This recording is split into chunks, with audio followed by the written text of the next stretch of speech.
నమస్కారం మా గోవర్ధన మన వీక్షకులు కూడా నమస్కారం. సార్, జగన్మోహన్ రెడ్డి పార్టీ ఓడిపోయాక రియలైజేషన్ అయితే కనిపించలేదు, కానీ కొన్ని అంటే ఎలాంటి ఇష్యూస్ అంటే లైంగిక ఇష్యూస్ అలా కొన్ని రావడం వల్ల కొంతమంది ఇన్ఛార్జీలను మారుస్తూ ఉన్నారు. అలానే ఇప్పుడు ప్రముఖంగా ఈరోజు ఆయన సలహాదారు, గతంలో మనం చూసాం సకల శాఖ మంత్రిగా పేరు తెచ్చుకున్నారు సజ్జల రామకృష్ణారెడ్డి, ఆయన్నే మార్చారు అంటే అసలు ఏంటి సార్? జగన్మోహన్ రెడ్డి ఏం చేస్తున్నారు, ఏం ఆలోచిస్తున్నారు, ఇలా ఒక్కొక్కరిని ఎందుకు దూరం చేసుకుంటూ వెళ్తున్నారు? ఆయన ఆలోచన ఏంటంటారు? సజ్జలను దూరం పెట్టడానికి కారణం ఏంటంటారు? ఇప్పుడు చేతులు కాలిన తర్వాత ఆకులు పట్టుకున్నారు అన్నట్టుగా ఇవాళ సజ్జల రామకృష్ణారెడ్డిని దూరంగా పెట్టినప్పటికీ కూడా వైఎస్ఆర్సీపీ పార్టీ పట్ల ప్రజల్లో దృక్పథం అయితే మారదు. ఆయన ఇది ఎప్పుడో చేయాల్సిన పని ఆయన స్వయంకృతంగా చేసుకున్నాడు. సజ్జల రామకృష్ణారెడ్డి గారిని పార్టీలో మంత్రులకి, శాసనసభ్యులకి, కుటుంబ సభ్యులకి తనకి కూడా అతీతంగా తనకన్నా కూడా అత్యంత ప్రాధాన్యత ఇచ్చి పార్టీని తీవ్రమైన అధోగతి పాలు చేసిన తర్వాత ఇవాళ ఎందుకు మార్చాడనే విషయంలో కూడా చాలామంది వైఎస్ఆర్సీపీ పార్టీ నాయకులు కూడా సమాధాన పడలేకపోతున్నారు.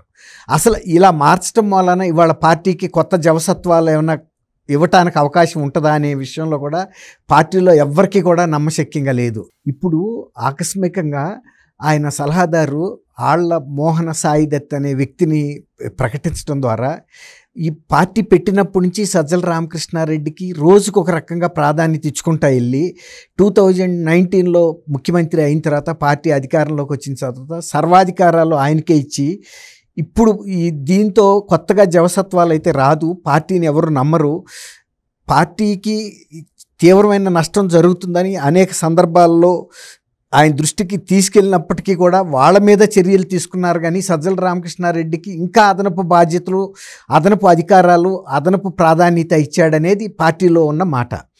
దానికి తోడు వాళ్ళ అబ్బాయిని కూడా తీసుకొచ్చి సోషల్ మీడియాకి ఇన్ఛార్జిగా పెట్టాడు, భార్గవ్ రెడ్డి అనే వ్యక్తిని. అసలు ఆయనకి కూడా అనుభవం లేదు అని కూడా పార్టీలో వాళ్ళు చెప్తున్నారు. ఇది పార్టీ పూర్తిగా విధ్వంసం అయిన తర్వాత పునర్నిర్మాణం పేరుతో ఈయన్ని పెట్టారు. కానీ మనం ఈ పార్టీని పునర్నిర్మాణం చేయాల్సింది ప్రజల్లో చేయాలి. ప్రజలకు ఒక అభిప్రాయం అంటూ స్పష్టంగా వచ్చింది. జగన్మోహన్ రెడ్డి గారికి 2019లో అప్పటికి అధికారంలో లేకపోయినా కూడా ఆయన వ్యక్తిగతంగా ఇచ్చిన హామీల మూలాన కానీ, విజయమ్మ గారు కానీ, షర్మిల్ గారు చేసిన ప్రచారంతో 151 స్థానాలు ఇచ్చారు. అప్పుడు కదా వీళ్ళందరూ బాగా రంగంలోకి వచ్చి చేసినప్పుడు ఇవాళ గెలిస్తే ఆయన మొన్న ఎలక్షన్ ముందు చెప్పినట్టు 2024లో 175 సీట్లు గెలవాల్సిన పరిస్థితుల్లో 11 సీట్లకి పార్టీ పతనం అయిపోయిందంటే సజ్జల రామకృష్ణారెడ్డి గారు లాంటి సలహాదారుల మూలన పార్టీ ఏ విధంగా ధ్వంసం అయిందని అంతకాలం తెలుసుకోలేకపోవటం అనేది జగన్మోహన్ రెడ్డి గారు చేసిన తీవ్రమైన తప్పిదము. ఇప్పుడు ఈ కొత్తగా వచ్చిన వ్యక్తి కూడా ప్రజల్లో పునర్నిర్మాణం ఏ విధంగా ఈ పార్టీ మీద ఒక విశ్వాసం పాదుగొల్పుతాడనేది పార్టీ నాయకులు ప్రశ్నించుకుంటున్నారు. ఇలాంటి పరిస్థితుల్లో పార్టీ కార్యకర్తల ద్వారా ఏదన్నా పునర్నిర్మాణం జరగాలి, కానీ ఇలాంటి వ్యూహకర్తలతో జరిగే నిర్మాణం అది శాశ్వతం కాదు, అది మనం నమ్మశక్యం కూడా కాదు. గతంలో ప్రశాంత్ కిషోర్ చెప్పినప్పుడు కూడా ఆయన మాట వినలేదు. చంద్రబాబు నాయుడు గారు అరెస్ట్ కోసం అంత తాపత్రయపడి చేసిన సందర్భంలో మరి ఆ రోజున సజ్జల రామకృష్ణారెడ్డి గారు లాంటి పెద్ద సలహాదారు మరి చేయమన్నాడా, చేయమనలేదు, చేయొద్దన్నాడా, లేకపోతే మౌనంగా ఉన్నాడా? అది ఇవాళ బయటికి రావాలి. అలాంటి ప్రజా వ్యతిరేకమైన నిర్ణయాలు ఇన్ని జరుగుతున్న సందర్భంలో మరి అంత పెద్ద సలహాదారుగా ఉన్న వ్యక్తి మౌనంగా ఉంటే అది పనికిరాడు. లేదు ఆయన కనుక వ్యతిరేకించి ఇది తప్పు చేస్తున్నారని మీరు చెప్పితే సలహాదారుగా ఉండి చెప్పిన తర్వాత కూడా ఆయన్ని పట్టించుకోకుండా జగన్మోహన్ రెడ్డి గారు ముందుకెళ్ళినప్పుడు కూడా ఇవాళ ఈ సలహాదారుని పెడితే కూడా రేపు అదే కార్యక్రమం జరుగుతుంది.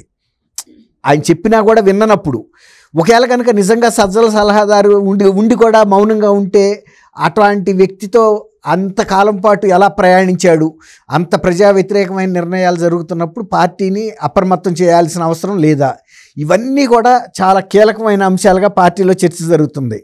అల్టిమేట్గా ఇవాళ వీటన్నిటికీ బాధ్యత వహించాల్సిన జగన్మోహన్ రెడ్డి గారు సడన్గా ఆయన అక్కడి నుంచి పిక్చర్లోంచి తప్పించేసి కొత్తగా నేను సలహాదారుని తీసుకొచ్చానంటే ప్రజల ముందుకి మొహం పెట్టుకుని వెళ్తాం? ప్రజల్లో ముందుకి మేము చేసిన నిర్ణయాలన్నీ కూడా ప్రజా వ్యతిరేకమైన నిర్ణయాలు. వాటిని ప్రజల ముందు ప్రక్షాళన చేసుకోవాలి, చేసిన తప్పులకి చెంపలేసుకోవాలి. అది ఎవరు చేయాలి? జగన్మోహన్ రెడ్డి గారిలో రావాలి ఆ మార్పు, మౌలికమైన మార్పు. అప్పుడు ప్రజలు నమ్మగలుగుతారు. ఆయన ఒళ్ళంతా మురికి పెట్టుకుని పైకి కొత్త వస్త్రాలు వేసుకెళ్తే లాన్ నుంచి వచ్చే మురికి కంపే కదా ప్రజలకు వెళ్తుంది. అది పార్టీ కార్యకర్తల్లో కానీ అసలు పార్టీ ఆయనకు అంతర్గతంగా ఉండే సన్నిహితుల్లో కూడా ఉన్న ఒక పెద్ద సందేహం ఏంటంటే, జగన్మోహన్ రెడ్డి గారు స్వతహాగా ఎవరిని నమ్మరు ఎక్కువ కాలం అని అంటూ ఉంటారు. మరి ఎన్నికల ముందు ఎంతో శ్రమ చేసి గెలిపించిన ఆయన తల్లిని చెల్లిని వదిలేశారు. ఆ తర్వాత మీరన్నట్టు ప్రశాంత్ కిషోర్ పీకే గారిని వదిలేశారు. ఆ తర్వాత 2019 ఎన్నికల వ్యూహకర్తను కూడా వదిలేయటం అయితే జరిగింది. ఇంకా ఇందాక మనం చెప్పుకున్నట్టు విజయసాయి రెడ్డి గారిని వదిలేశారు. ఇప్పుడు చూస్తే సజ్జల. సో ఇక్కడ కొత్త వ్యక్తి ఎవరైతే ఉన్నారో సలహాదారుగా నియమించినటువంటి వ్యక్తి నిర్మాణాత్మక సలహాదారు అని చెప్పారు. పార్టీ నిర్మాణము అంటే పార్టీ ఇప్పుడు ప్రారంభమైన పార్టీకి అయితే నిర్మాణాత్మక సలహాదారుని నియమిస్తారు. ఇప్పుడు అంటే 2 సార్లు 3 సార్లు ఎలక్షన్స్లో పార్టిసిపేట్ చేసింది. ఇలాంటి టైంలో నిర్మాణాత్మక సలహాదారు అవసరం ఏంటంటారు? అలాగే ఇలా ఒక్కొక్కరిని దూరం చేసుకుంటూ పోతే మరి జగన్మోహన్ రెడ్డి గారి అసలు ఆలోచన ఏంటంటారు? ఇప్పుడు ఆయన 14 ఎన్నికల్లో పోటీ చేశాడు, 19 ఎన్నికల్లో పోటీ చేశారు, 24 ఎన్నికల్లో పోటీ చేశారు, 2 ఎన్నికల్లో ఓడిపోయాడు, 1 ఎన్నికల్లో గెలిచాడు. గెలిచినప్పుడు మీరు అన్నట్టు ఇవాళ మొత్తం కార్యకర్తలందరినీ కూడా నిర్మాణంలో మార్చేయాలి, అంతే కదా. మెటీరియల్స్ మొత్తం ఎవరు కూడా పాతాళ్ళు ఉండకూడదు. మరి పాతాళ్ళందరినీ తీసేసి కొత్త పార్టీ ఎలా నిర్మిస్తాడు? కాబట్టి ఇవాళ కార్యకర్తల్లో కూడా ఒక ఇదేమొచ్చిందంటే, ఇన్ని సంవత్సరాలు పట్టిందా తనకి, అంటే సజ్జల రామకృష్ణారెడ్డి ఏ విధంగా ఆయనకు పనికొస్తాడని పార్టీలోకి తీసుకొచ్చాడు. అన్నీ ఆయన మీదే నమ్మకం పెట్టుకుని ఎందుకు నడిపాడు పార్టీని. ఈ స్థితికి తీసుకొచ్చిన తర్వాత పార్టీ మొత్తం పతనం అయిపోయిన తర్వాత పునర్నిర్మాణం లేకపోతే నిర్మాణాత్మకమైన సలహాలు ఇవ్వటానికి కొత్త వ్యక్తిని తీసుకొచ్చారు. ఏ విధంగా ప్రజల్లో మన పార్టీ పట్ల ఇంత వ్యతిరేకత వచ్చింది కదా, దాన్ని పార్టీ కార్యకర్తల ద్వారా అన్న ప్రక్షాళన చేసుకోవాలి. లేదు అధినాయకుడు జగన్మోహన్ రెడ్డి గారు ఇవాళకి కూడా నిన్నగాక మొన్న వచ్చిన విజయవాడ వరదలను కూడా ఆయన సద్వినియోగం చేసుకోలేకపోయాడు. వెళ్ళిపోయి ఇంకా అక్కడ కూడా తను ఒక అపరిచితుడిలాగా వ్యవహరించాడు. మనసులో ఒకటి పెట్టుకున్నాడు, పైకి ఒకటి మాట్లాడుతున్నాడు. మొన్న వరద బాధితులు కూడా ఈయన ఎవరు కూడా హర్షించలేదు, ఆమోదించలేదు. ఈయనలో ఉన్న లోపల ఆయన మాట్లాడిన మాటల్ని, ఆయన చేష్టల్ని అన్నీ గమనించారు. కాబట్టి ఈ కొత్తగా వచ్చిన సాయి మోహన్ దత్ ఇవాళ ఈయనకి కూడా గతంలో ఎప్పుడు పార్టీ నిర్మాణ కార్యక్రమాల్లో ఎక్కడ ఆయన పనిచేసిన దాఖలాలు లేవు. ఆయన ఐఐటిలో చదివాడు, తర్వాత కేప్ జెమినీ అనే ఒక సాఫ్ట్వేర్ కంపెనీకి పనిచేశాడు, ఆ తర్వాత ఒక మార్కెటింగ్ కంపెనీకి పనిచేశాడు, ఆ తర్వాత మొన్న బీఆర్ఎస్ పార్టీలో వినోద్ రావు గారికి పనిచేశాడు, ఆ తర్వాత 2019 ఎలక్షన్ అప్పుడు మంగళగిరిలో ఈయన లోకేష్ బాబు గారు పనిచేశాడు అంటున్నారు. ఆ తర్వాత వచ్చేసి 2023 ఎలక్షన్లో బీజేపీకి తెలంగాణలో పనిచేశాడు, అక్కడ 8 సీట్లు రావటంలో ఈయన పాత్ర ఉందని అంటున్నారు. సరే, వాట్ ఎవర్ ఇట్ ఈజ్. ఇవాళ అవన్నీ ఒక ఎత్తు, ఇక్కడ పతనం అయిపోయిన పార్టీ, ప్రజల్లో విశ్వాసం పూర్తిగా కోల్పోయిన పార్టీ. అంటే ఏమాత్రం ఒక పేషెంట్ మన దగ్గరికి వచ్చినప్పుడు, ఏదైనా డాక్టర్ దగ్గరికి వచ్చినప్పుడు ఏమైనా నాడి పల్స్ ఉంటే అక్కడి నుంచి చేయగలుగుతారు, కానీ ఇది పల్స్ మొత్తం డౌన్ అయిపోయిన పార్టీ. ఈ పార్టీని మళ్ళీ నాడిని పునరుద్ధరించాలి ఎట్లా? అసలు మామూలుగా ఇక్కడ అందరికి వచ్చే డౌట్ ఏంటంటే, ఆయన సలహాదారులుగా ఎవరిని నియమించినా కూడా ఆ సలహాదారులు చెప్పిన మాటలు కూడా జగన్మోహన్ రెడ్డి గారు వినరు. జగన్మోహన్ రెడ్డి గారు ఏ చెప్తే ఆ సలహాదారు కూడా అదే వింటారు అని చెప్పుకుంటూ ఉంటారు. అంటే ఒకానొక టైంలో మనం చూసాం, అంటే వైఎస్ఆర్సీపీ పార్టీకి ఆయనే జీవితకాల అధ్యక్షుడిగా కూడా ప్రకటించుకున్నారు, కానీ ఎన్నికల కమిషన్ నో చెప్పేసరికి వెనక్కి దగ్గారు. మరి ఇలా ఎవరి మాట వినని వ్యక్తి ఇప్పుడు ఈయన నియమించినా కూడా ఈయన మాట వింటారంటారా? ఈయన ఇచ్చే సలహాలు పాటిస్తారంటారా? ఖచ్చితంగా పాటిస్తాం. ఇప్పుడు ఆయనకుండా నైజం, ఇప్పుడు కార్యకర్తలు కూడా చెప్తుంది, ఇప్పుడు మీరు చెప్పిన మాట, ఇంతకు ముందు నుంచి నేను చెప్తా వస్తున్న మాట, నైజం మారాలి తప్ప రామేశ్వరం వెళ్ళినా శనేశ్వరం పోలేదని. ఆ మనిషిలో నైజం మారకుండా ఎంతమంది సలహాదారులు పెట్టినా, ఎంత గొప్ప సలహాదారులు పెట్టినా ప్రయోజనం ఏంటి అని. ఇప్పుడు ఆయన ఒక నియంతగా ఉన్నప్పుడు ఏ సలహాదారు కూడా సాహసించడు ఆయనకి సలహా ఇవ్వటానికి. రామకృష్ణారెడ్డి గారు మాతో పాటు ఈనాడులో రిటర్న్ టెస్టులు రాసి ఒకేసారి మేము 79లో సెలెక్ట్ అయ్యి ట్రైనింగ్ అయ్యాం. ఆయనకేమి పెద్ద ఘనమైన చరిత్ర ఏమి జర్నలిజంలో లేదు. అయినా మరి ఇంత రాష్ట్రంలో ఆయన్నే సలహాదారుడిగా ఎంచుకున్నాడంటే మరి ఎందుకు ఎంచుకున్నాడు అనేది ఆ రోజునే పత్రికా రంగంలో ఉన్న వ్యక్తులు ఆశ్చర్యపోయారు, చాలామంది రాజకీయాల్లో ఇతర పార్టీల్లో ఉన్న వ్యక్తులు కూడా ఆశ్చర్యపోయారు. ఆయనకేమి గత చరిత్ర ఉండాలి కదా. ఇప్పుడు ఈయనది కూడా గత చరిత్ర ఏ పార్టీ పునర్నిర్మాణంలోనూ ఈయన పార్టిసిపేట్ చేయలే, ఈ మోహన్ సాయి దత్ గారు. అలాంటి వ్యక్తిని మళ్ళీ తీసుకొచ్చి నేను నిర్మాణాత్మక సలహాలు అంటున్నాడు. కొత్త పార్టీ నిర్మించడానికి అయితే ఆయన సలహాలు పనికొస్తాయి, కొత్తగా ఫ్రేమ్ చేసుకుంటున్నప్పుడు ఎవరిని ఉంచాలి, ఎవరిని తీసుకోవాలి, ఎవరిని ఎక్కడ పెట్టాలని. ఇప్పుడు ఆల్రెడీ మీరు చెప్తున్న దానికి తోడు గతంలో కూడా మనం విన్నాం, ఎలక్షన్లో పార్టీ ఎప్పుడైతే ఓడిపోయిందో అప్పుడే సజ్జల రామకృష్ణారెడ్డి కొడుకు సజ్జల భార్గవ్ను కూడా incharge, social media incharge post నుంచి తప్పించారని, ఆయనే తప్పుకొని వెళ్ళిపోయాడని, అజ్ఞాతంలోకి వెళ్ళాడని ఇలా వింటూ వచ్చాం. అప్పుడు చూస్తే కొడుకు, ఇప్పుడు చూస్తే తండ్రి.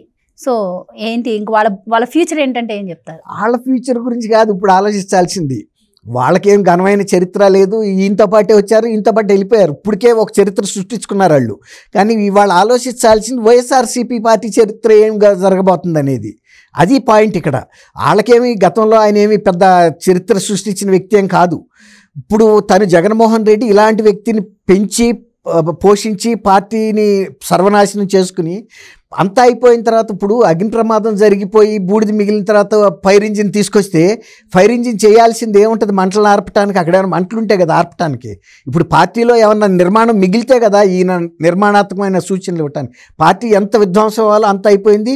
ఇంకోటి ఏంటంటే ఈ 11 మంది కానీ రాజ్యసభలో ఉన్న 11 మంది రాజ్యసభ సభ్యులు కానీ ఉండరనేది తేలిపోయింది. దానికి సంబంధించి కొంతమంది ఆల్రెడీ పార్టీ నుంచి మారటం కూడా మనం చూసాం. నిర్ద్వందంగా చెప్పేశారు మేము పార్టీలో ఉండమని. అట్లాగే కౌన్సిల్లో కూడా కొంతమంది ఆల్రెడీ కౌన్సిల్ వైఎస్ఆర్సీపీ సభ్యులు రాజీనామాలు చేయటాలు చూసాం.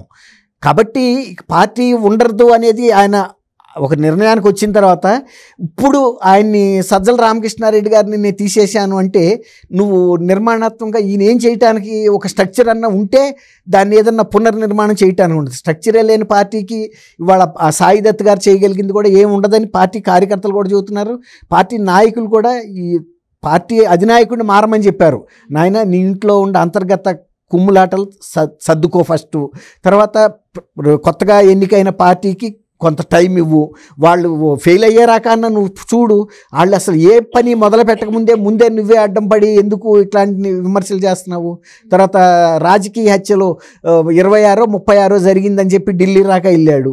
నిన్న వచ్చేసి బుడమేరు లాకులు ఎత్తేసి ఇది ముంచేశాడని చెప్పాడు. చంద్రబాబు నాయుడు గారి ఇల్లు తాడేపల్లి ప్యాలెసు కృష్ణాకి గుంటూరు జిల్లా వైపు ఉన్నాయి. ఈ బుడమేరేమో ఇబ్రహీంపట్నం వైపు ఉంది, కృష్ణా జిల్లా వైపు ఉంది. అసలు అర్థం లేని మాటలు మాట్లాడుతున్నాడు జగన్మోహన్ రెడ్డి గారు. ఆయనకి ముందు ఆయన ప్రక్షాళన చేసుకోవాలి. ఒక దృక్పథాన్ని ప్రజల ముందు జరిగిన తప్పుల్ని ఒప్పుకోవాలి. తప్పుల్ని ఒప్పుకోనంతసేపు ఆయన పార్టీ పునర్నిర్మాణం జరగదు, సాధ్యం కాదు. మేము ప్రజల్లోకి వెళ్ళలేకపోతున్నాం. ఇది పార్టీలో ఉన్న నాయకుల నిశ్చితాభిప్రాయం. ఇలాంటప్పుడు ఈయన కొత్తగా పార్టీ నిర్మాణాత్మక సలహాదారు ఎంతవరకు ఏం చేయగలుగుతాడన్నదే ఇవాళ ఒక $1 మిలియన్ ప్రశ్నగా వైఎస్ఆర్సీపీ నాయకులే అడుగుతున్నారు. కాబట్టి మనం ఇది వేసి చూడాల్సిందే. ఈ నాడి పూర్తిగా ఆగిపోయిన వ్యక్తిని ఎవరన్నా నాడి పునరుద్ధరించే డాక్టర్ ఎవడన్నా ఉన్నాడా లేడా? అట్లాగే ఇప్పుడు ఈ సాయి దత్ మీద కూడా, అంటే అనకూడదు, ఒక మృతదేహానికి వైద్యం చేసినట్టు పార్టీ పూర్తిగా ఎంతవరకు జరగాలో అంత అయిపోయింది, డ్యామేజ్ జరిగిపోయింది. అది వెంటనే అయితే ఏదన్నా గుండెని నొక్కి అది ఇది చేసి సిఆర్పి ఏదో అంటారు కదా, సిపిఆర్, అది చేస్తారు. 10 రోజుల క్రితమే గుండె అయిపోయిన వ్యక్తికి సిపిఆర్ చేయగలుగుతారా? ఇది కూడా అలాంటిది. Right sir, thank you so much. Thank you అమ్మ గోవర్ధన మానవ వీక్షకులు.